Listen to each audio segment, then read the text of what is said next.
24/7, 365. The fantasy season never dies. Welcome to Every Day is Draft Day. Presented by Champions Round. What's up, everyone? Welcome to the latest edition of Every Day is Draft Day, Hot Takes and Pancakes. I am your host, Dan Turner. Joining me are the Triple J's, Jason, Jeff, and Joey. What's up, guys? What up? Hey there. Happy Monday. That's your new nickname now, the Triple J's. Just decided. All right, so beginning of the week, officially it is NFL week because we have our first official NFL game this week, the Hall of Fame game. So yay, football's back. Cheers, everyone. Awesome. Can't wait. So we're going to hopefully get some super spicy takes to commemorate the beginning of football season. So without further ado, let's jump right into it and start with Jason to my right on the screen. What's your first hot take for the day? You know what? As my first act is hot take commissioner, I'm actually going to pass the bar over to Joey because he usually comes with the absolute heat, and I feel like tearing apart some hot takes right now. So, Joey, you're on the board, baby.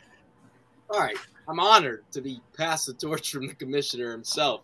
But actually pretty funny. I mean, not funny, but Kyler just tested positive for COVID about 10 minutes ago. But my hot take coming in today, my biggest one was, I don't think the Cardinals get over 6 wins this season. Let's fucking go. He likes it. He likes it. He has the torch and he likes it. And I say this because I think their roster is just ugly to me. Hollywood Brown, great pickup. D-Hop suspended. AJ Green, I'm a big AJ Green fan, but he's old. He's old. Rondell needs to improve a lot, and Ertz is also just getting older. I think Kyler's a stack guy, and I think after this whole with the studying clause that was put in his contract, I think that kind of killed his confidence and the locker room a little bit. So I don't think he's all that as well. Watt can't stay healthy, and Buda Baker's also getting old. I don't think the Cardinals get over 6 wins. I have nothing to say. That was perfect. No, I mean, that's I understand why you went that way. I mean, 6 wins is still. I'm not sure if man. 6 wins is bad. I don't know if they're gonna. I just think they're a better team to have more than 6 wins. But I mean, let's just say, for example, James Conner goes down, or there's an issue there. Or he stinks, right? Or like last year. No. He does stink. That wasn't a question. That was a fact. I don't know. 3.7 yards per carry last year. What's the under 9.5 rushing? Under 9.5 rushing touchdowns is a fucking lock. Absolute lock. 9.5 rushing touchdowns. He's awful. 3.7 yards per carry. I understand he scored all the touchdowns last year. He was the worst running back on the Arizona Cardinals last year and ranked 45th in the NFL in yards per carry. He's utter dog trash as a running back, and now you have a worse offensive line. Get the hell out of here with any James Conner over yards, over touchdowns. Get out of here. Also, sorry, I'm coming off the top. I got really excited. Arizona Cardinals under 8.5 wins. Lock. Love that. If you're going to do 6 wins, them to finish last in the NFC West, potentially, maybe a little spicy. I think it's about plus 550 right now. Cliff Kingsbury, first coach fired, 12-1. I already bet the shit out of it. Let's go. Awful coach. Wow, Jason, you passed me the torch, and you're more passionate about this hot take than I am. I'm all about it. I love it. I could not be more excited that you went to where you went to because literally it's just all I've talked about on any gambling podcast I've done. All right, great. Well, I love to hear it. That's my opinion. But all right, who's up next? That's no. I want Dan and Jeff to kind of. Let's vet it out because us two crazy people are way too in on this. I'd like to hear some reasonable responses. I'll go next. Normally, Joey takes her like nuclear level, like burn down the entire like city. But I agree with him on this one. I think Arizona does win 6 or less games this year. I mean, I just pull up your schedule real quick. I can only maybe like Seattle, they'll beat, maybe New Orleans, but they have like the Chargers, the Rams. Obviously, they have Denver, New England. Tampa, they have the NFC, the NFC South. Yeah, I don't see 6 wins there, honestly. So it's not as much out of the realm of possibility as as originally it seemed to be. I can't believe I'm saying this, but I actually agree with Joey that I think that's actually a pretty good take. Can I add a little context to what Dan's saying? Go for it. The Arizona Cardinals have the 8th hardest schedule in the NFL based on Vegas win totals this season. They're going to without DeAndre Hopkins for obviously the first 6 weeks or 6 games of the season. And this is a team that traditionally starts really hot and fades down the stretch. What happens if they start slow and they're only going to get worse? 5 wins is what happens. 5. I definitely think we have a racked clip in there somewhere at some point. Yeah. I was just looking at the schedule too, and I'm with you, Dan. It looks tough. And Joey coming with the heat here. We're not talking about Tua winning MVP. We're talking about Arizona winning 6 games or less. No, that's hot, man. That's a good take. I don't know. I mean, I definitely see the possibility, and I want to be with you guys. I just, for whatever reason, it just seems like Arizona struggled last season in the second half of the year because of Kyler Murray's ankle injury. If his ankle is better, I mean, I have to assume the team is a little bit better. But you're right. There's no Hopkins. Jason's already talked about James Conner being a farce. And we also have the Kyler Murray. Well, now he's got COVID, but I mean, that'll go away, right? Another reason. But the whole StudyGate thing with Kyler Murray as well. It just seems like this is kind of not really tipping in their favor right now. So yeah, I'm with you on that. I'm with you. I think maybe they do win like 6 games, but they lost their best defender. Chandler Johnson's on the Raiders. Yeah, I don't. Other than Buda Baker, is there really a game changer on the defensive side? Maybe JJ if he's healthy, but he's 34 years old at this point. He never plays. He never plays. This is a great take. I like it. They have two really young linebackers who are really giant dudes who don't really go side to side. I'm fully in on this take, Joey. Well done. Yeah. All right. Good start. Good start to the episode. All right, Dan. All right, I'll go next. Okay, so I think that let me see here. One second, pull it up real quick. All right, DeAndre Swift finishes outside of the top 15 running backs this year. So how it goes is he was good last year. He was solid. He wasn't anything like earth-shattering as a lot of people. He finished as running back 23 last year. He only played 13 games. I'm not going to put injuries into it because you can't predict injuries. But he only had 11 points per game last year. It wasn't that great. I mean, they did improve the offensive line, but they also improved the pass catchers around him, which is a really key reason why Swift is going as high as he is with receptions. So I just think that even if he does play a full season, that he will finish way out. I'll go outside top 10. I won't go outside top 15. Top 15 too much. I'll go outside top 10. Spicier earlier. It was spicier earlier. All right, top 15. I'll go top 15.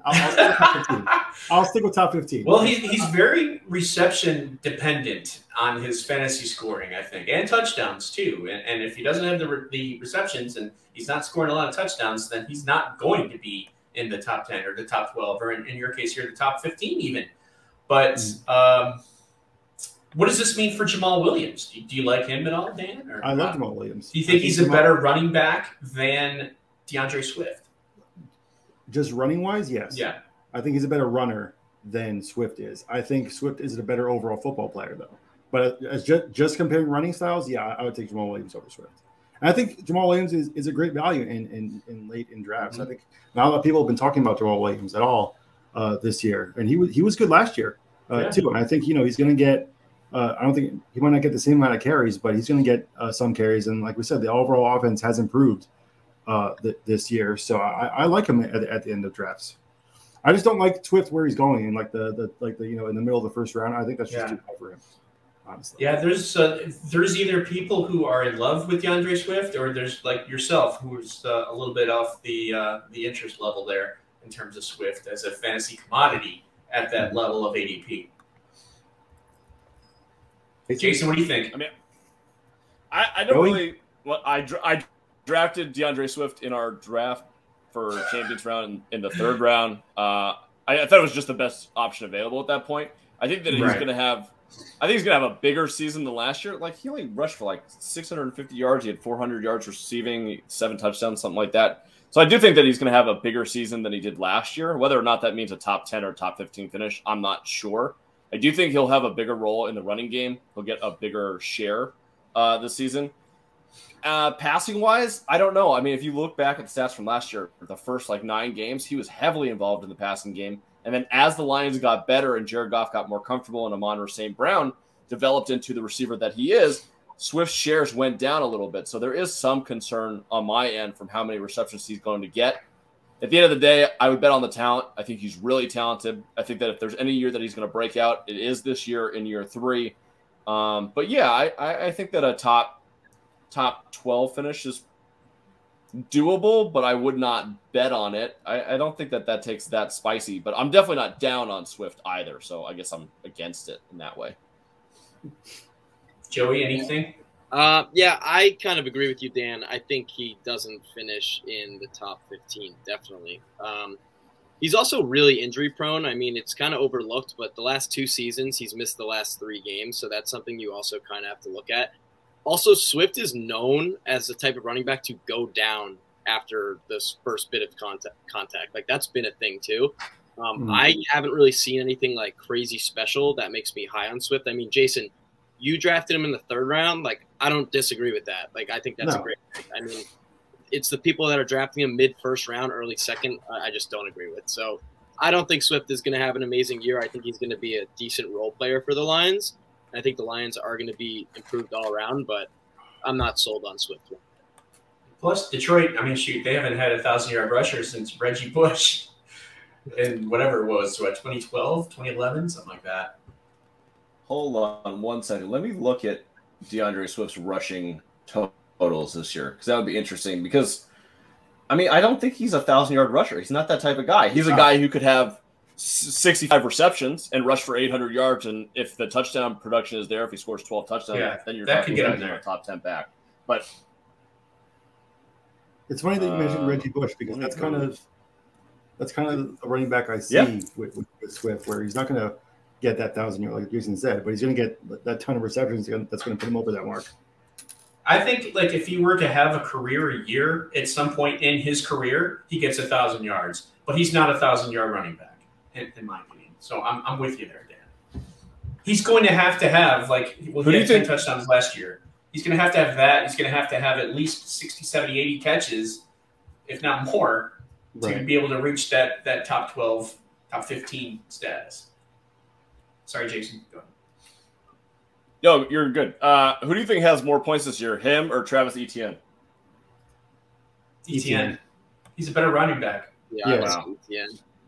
Especially coming off a crazy rehab comeback year, I would go. I think Etienne should be getting the kind of love that Swift is getting, honestly, this year. Etienne should be going. Your take should have been Etienne over DeAndre Swift. Well, the podcast isn't over. He can do it right now.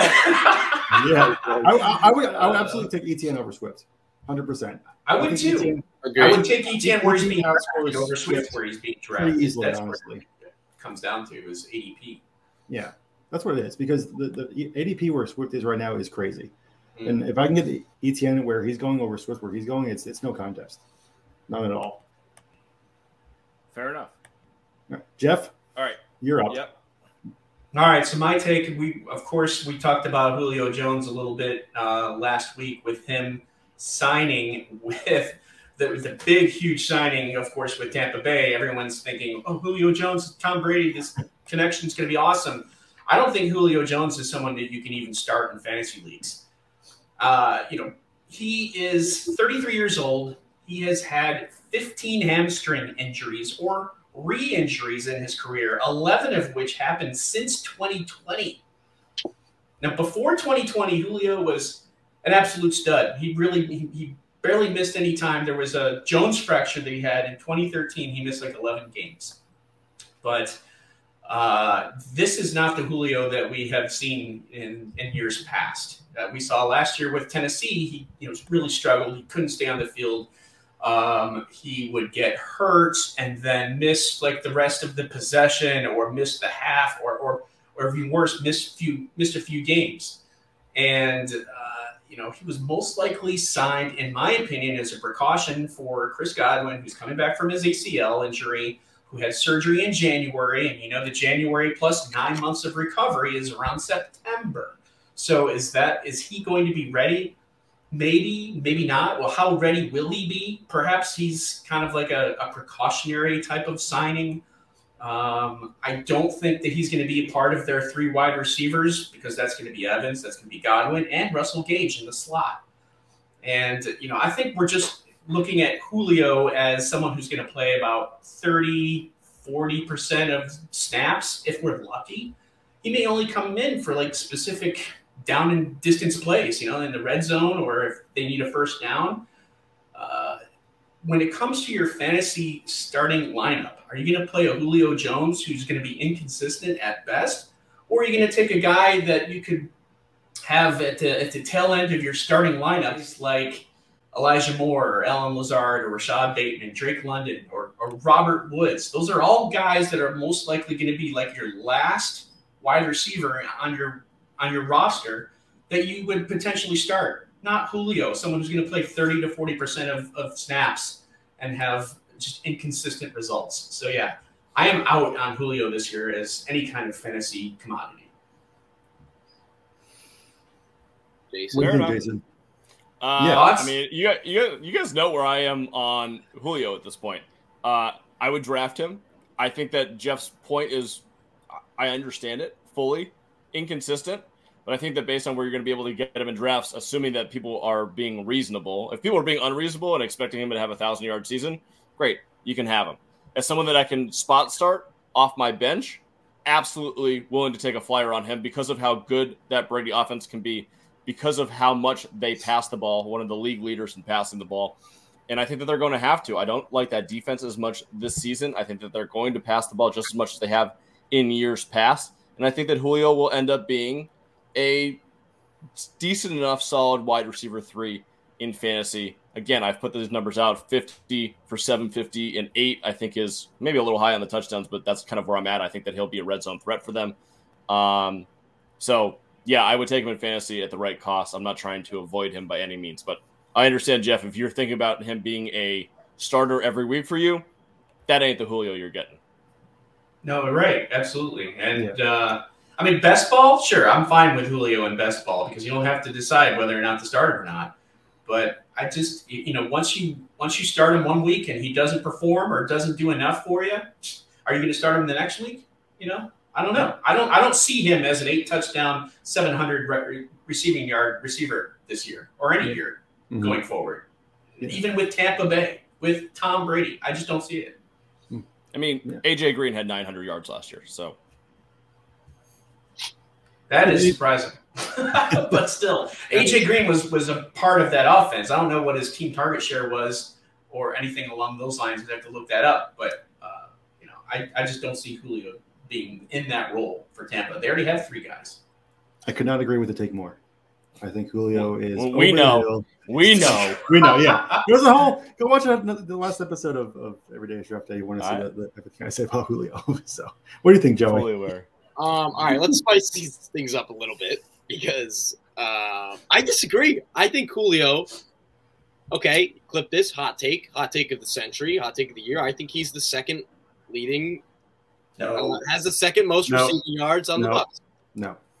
It's Julio Jones. No, it's not Julio Jones. Ask Tennessee what Julio Jones they're going to get. No, Tennessee had the worst. If you look up mediocre QB, you get Ryan Tannehill. He's playing with the best of all time, Tom Brady, the GOAT, who is going to make sure that Julio Jones is Julio Jones for one more year. I think Julio Jones has a great year. I think he has over 700 receiving yards.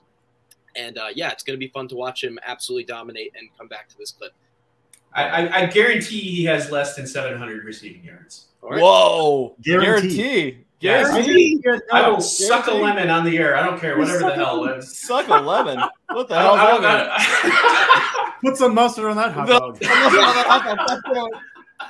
Okay, Jeff. So if Julio Jones has over 700 yards, we come back to this clip and the next hot takes that we do in the future, you have to eat a whole lemon. Eat a whole lemon. Yeah, I said suck a lemon. All right, let's no, it's guaranteed. So you got to eat the lemon. All right, he's not going to do it anyway, so that's a safe bet. All right. I feel like we got to do better than suck a lemon. I think he's got to eat like he's got to do like 14 hot dogs and just dip it in 14 different types of mustard. Just to show, see which mustard he likes the most. We'll shoot the hot takes episode, but the whole time you have to eat 15. He's not going to get 500 yards, much less 7. So he's not going to get the playing time. He just isn't. He's it's Julio Jones. Yeah, it's Julio Jones, but it's not Julio Jones. It's not 2019. So we can stop now. We can stop with this. It's Julio Jones. That's right. Right. Adrian Peterson is still Adrian Peterson. He's not going to rush for 1,500 yards. He's old. It's over. He's done. He's baked. He's cooked. He's not Julio Jones. We should start selling hot take hot dogs. 62 career injuries for Julio Jones in his NFL pro lifetime. He's going to be on that TB12 diet and rehab. He's going to be just fine. Love it. No way. His hamstrings are made of jello. You guys are willing him to be good, and it's you can tell. He's not.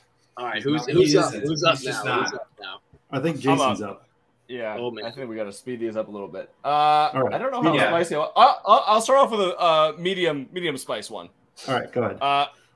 Juju Smith-Schuster outscores Deebo Samuel in fantasy this season by a good margin. I love it. Over 74.5 receptions for Juju Smith-Schuster this year, minus 115 at DraftKings. Absolute stone gold Steve Austin lock of the century there. Right there, baby. I'm with you on this one. I couldn't agree more. I think Deebo goes, but yeah, I'm with you. So I like the take. I don't like the comparison with Deebo. I think Deebo is going to do better than we think, and we already are thinking he's going to be a little bit lower in terms of what he was able to produce last year. Because I think last year was a career year. We talk about career years. Yeah. Deebo Samuel had a career year last year. Everything just worked well for him. So I'm thinking he's going to go lower than that, but it's still going to be pretty darn good. He's still going to be a running back / receiver in that offense, and I think he's going to, we've seen Cordero Patterson and Christian McCaffrey have, huge seasons as a result of being a dual threat type of player, and that's kind of what Deebo is. So I love the take of Juju being the guy in Kansas City. Love that. My fantasy rosters love that too. But Deebo, I think, might be a poor comparison to make because I still think he'll be pretty decent, even though it probably won't, kind of come in where he was last year. First of all, Jeff, there's this little thing called content. He just signed the contract yesterday, so I'm going to use him as my point of comparison so that we get some eyeballs. Hello.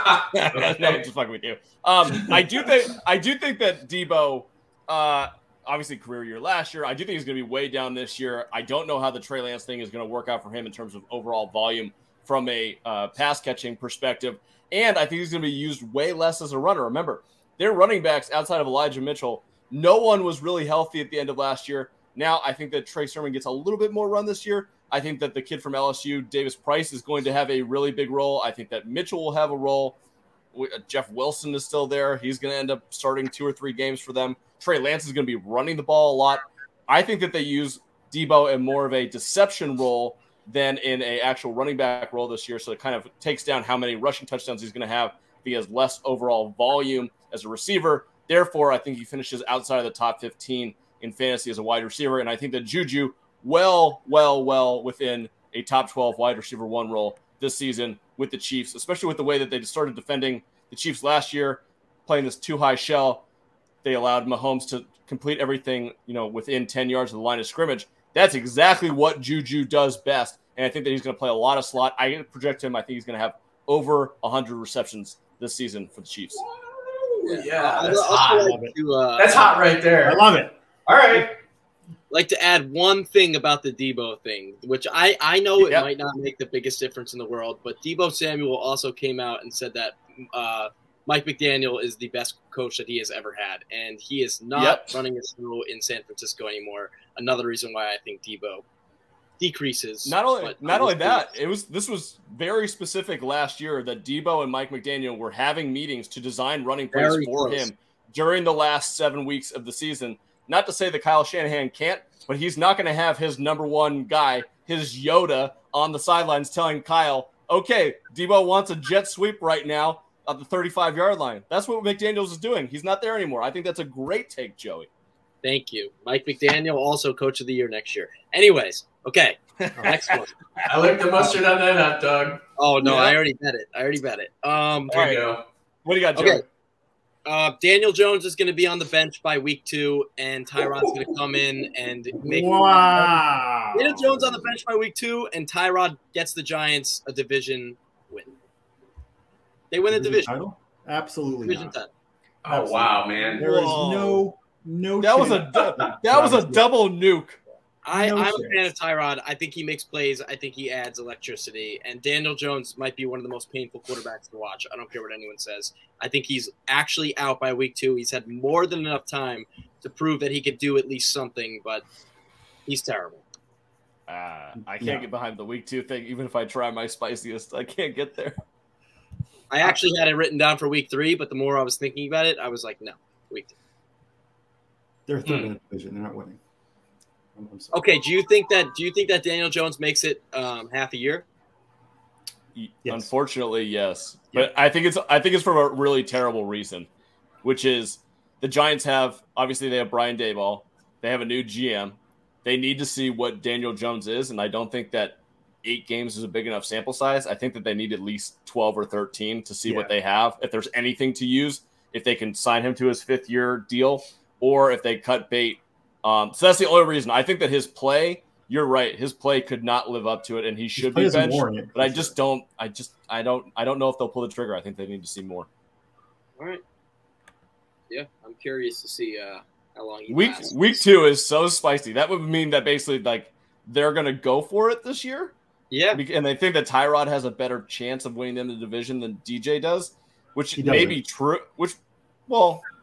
He doesn't. Tyrod doesn't give you a better chance of winning games than DJ does? It's not more about Tyrod, more about what's around him. The Giants just don't have the talent around him to compete for the division.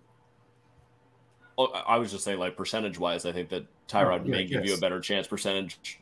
I would say anything better than 0% is still better. Yeah.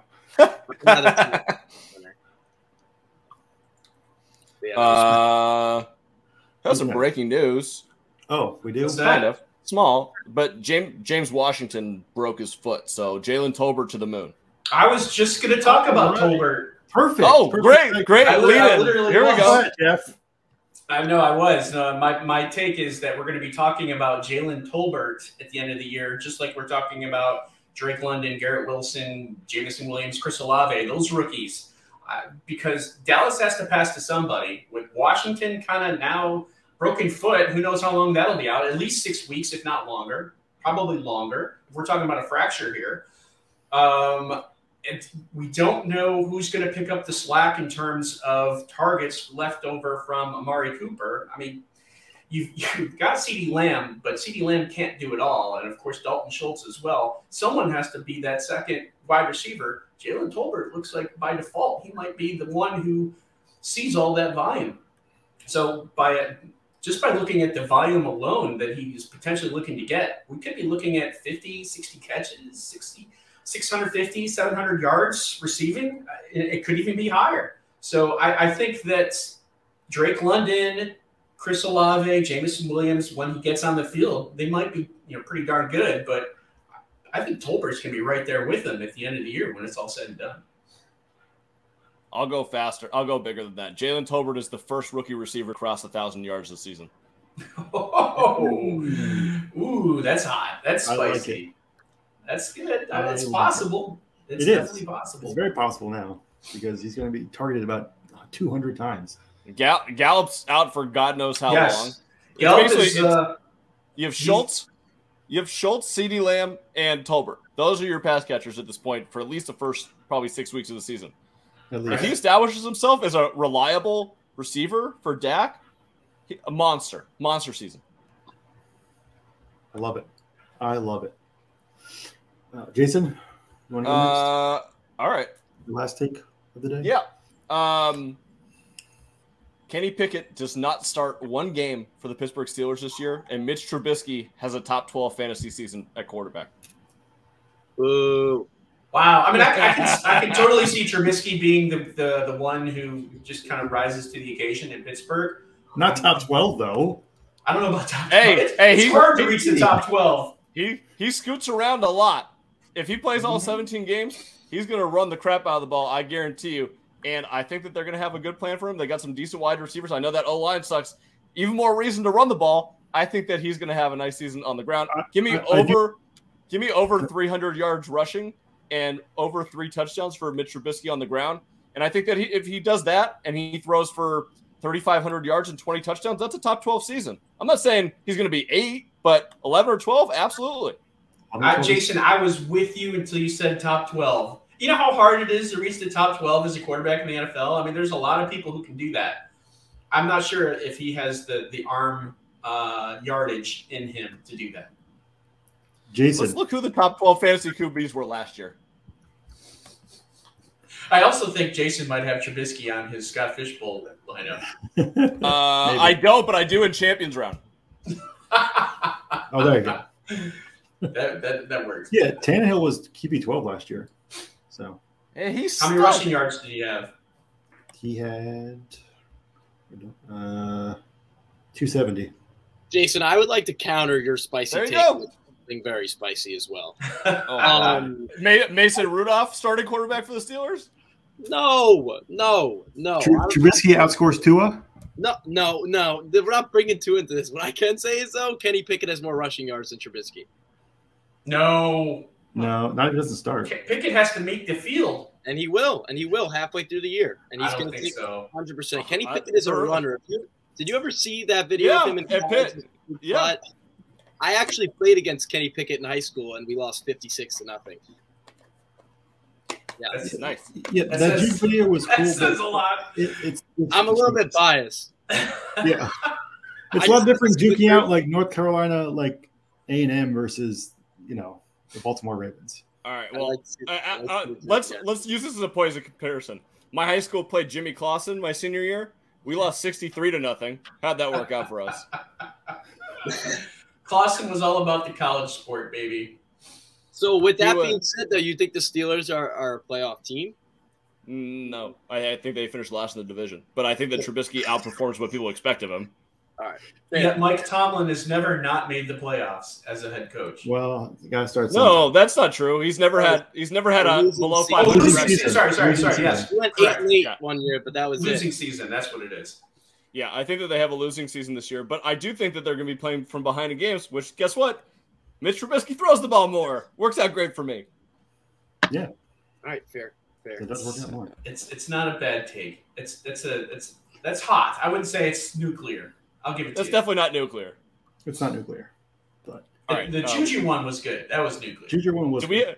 Do we have one more? We have me. Yeah, I have to say my take right now. All right, so my take is Hunter Renfrow is a top 4 wide receiver this year. Top 4? Top quattro. 1, 2, 3, 4. Love it. Hunter Renfrow. Holy shit. I love me some Hunter Renfrow. I love Hunter Renfrow. Is he going to beat Devontae? Is he going to be over Devontae? Yes. He outscored Devontae too. Devontae's not in the top 4. Is Carr a top 10 quarterback in that scenario? Yep, he is. Hold on. Can we talk about a real hot take? You and Jeff both have the Raiders winning the fucking division, I believe. Correct? I think so. I have Denver winning the division. But you had I have the Raiders.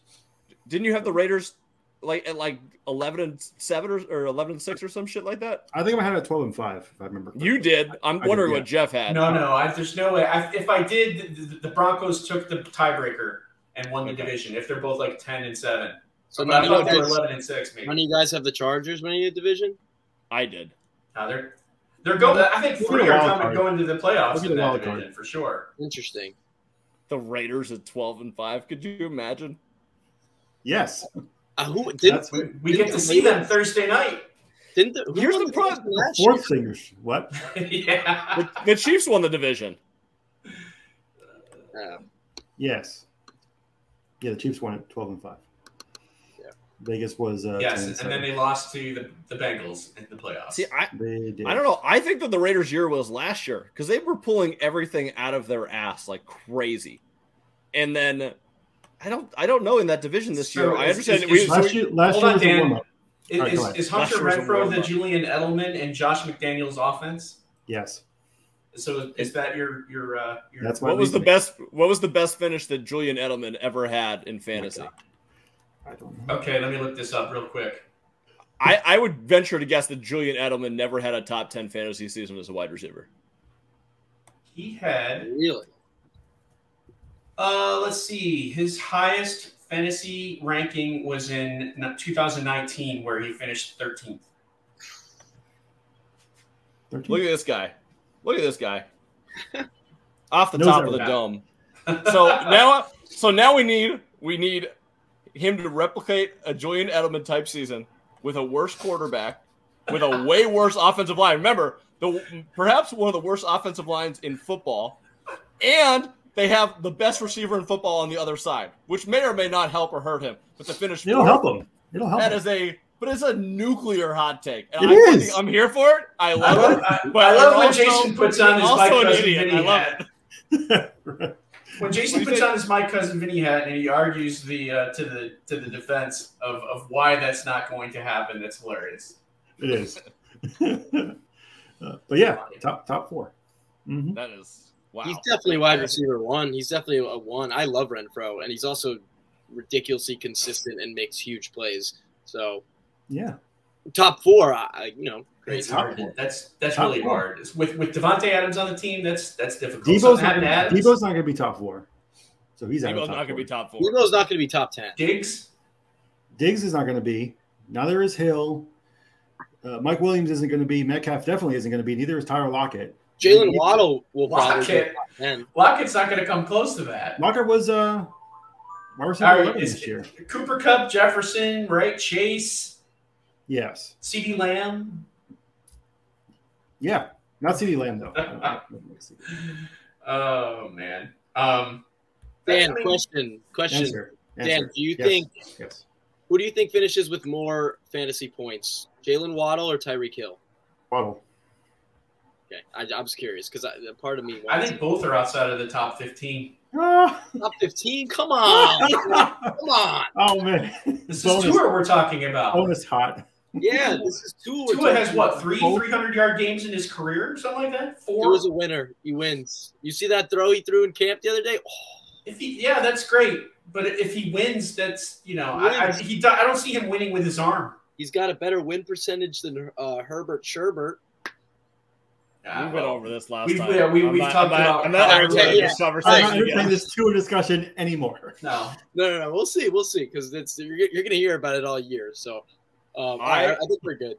I don't hate that Waddle is a top 10 wide receiver this year, and I just think just because of the Mike McDaniel factor, I think if he gets used by look, Tyreek Hill is not going to be used as a running back. He's not going to play that game. Waddle. He already had over 100 receptions last year. The field's going to be even more open for him this year. He'll be used in the running game. I think there's a definite way that Waddle finishes a top 10 wide receiver this year, even with Tua turn the ball over as quarterback. Turn the ball over. All right. You know what? I'm done. Waddle was only 15 points off wide receiver 10 last year, so it's not like he has to do crazy better to be. And keep in mind, Brissett was the quarterback for at least 7 weeks. Yeah, so. That's not a downgrade. Yes, it is. Yes, it is. No, it's bias. Not. No bias. It's not. It's not a downgrade. It's not. No bias aside, Brissett was the worst quarterback I've ever seen in my whole entire life. Whoa! On the Jacoby Brissett walked into Las Vegas and covered a 3-point spread and won me a lot of money on the Dolphins last year. Tua never did that for me. There's always a story. Tua hasn't done that for you because he's done it for me a bunch of times. But Jacoby walked his ass into Allegiant Stadium and absolutely dominated the Raiders by going 2 of 13 through the air. Smash spot. Oh, that game went into OT too. Yeah, it was great. I was on the edge of my seat for 3 hours hating Jacoby Brissett. It was elite. Yeah, gotta love it. All right, I think that's it I think we're hot taked out. Yeah, for today. Gotta save some. Gotta save some. Yeah, gotta keep some in the chamber for 41 minutes of hot takes. Let's come back Friday. Let's come back Friday and do some more hot takes. Right, let's do it. We'll have a game in the books we can talk about. I think we got some like solid short clips too. That like. Oh yeah. Do really well. Yeah, we do. Like even the one of me saying like Waddle or Hill, and then you just come out of nowhere and say not top 15. Perfect. We'll make it happen. Yeah, that's a nice, good old 30-second one too. That'll work. Yeah, it's awesome. It's awesome. But as we said before, it's definitely it's football's back. It's football week, so check out all the great content we're having over at Champions Round. We have our paid version of Daily Dozens, so make sure to play that, win yourself some money. Stop playing for free. And a lot of great things coming up this week. So definitely check or that start out. Playing for free and then play for pay. Just start playing for money. Once you realize, I just could jump in the deep end. Here. Jump in the deep end and go for it.